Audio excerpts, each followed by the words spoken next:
When I was a young man growing up in New York City, I refused to pledge allegiance to the flag.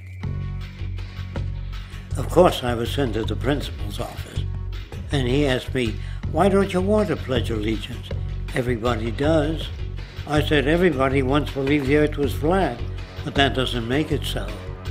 I explained that America owed everything it has to other cultures and other nations, and that I would rather pledge allegiance to the earth and everyone on it. Needless to say, it wasn't long before I left school entirely, and I set up a lab in my bedroom.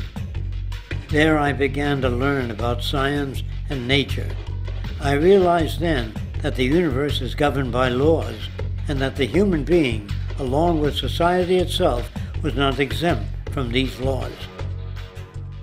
Then came the crash of 1929, which began what we now call the Great Depression.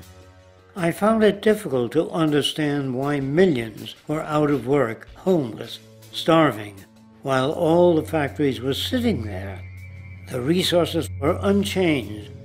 It was then that I realized that the rules of the economic game were inherently invalid.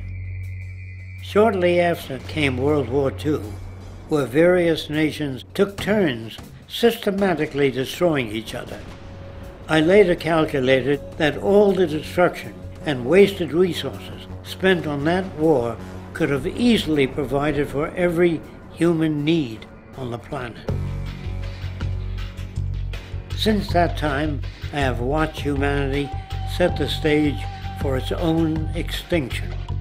I have watched as the precious finite resources are perpetually wasted and destroyed in the name of profit and free markets. I have watched the social values of society be reduced into a base artificiality of materialism and mindless consumption. And I have watched as the monetary powers control the political structure of supposedly free societies.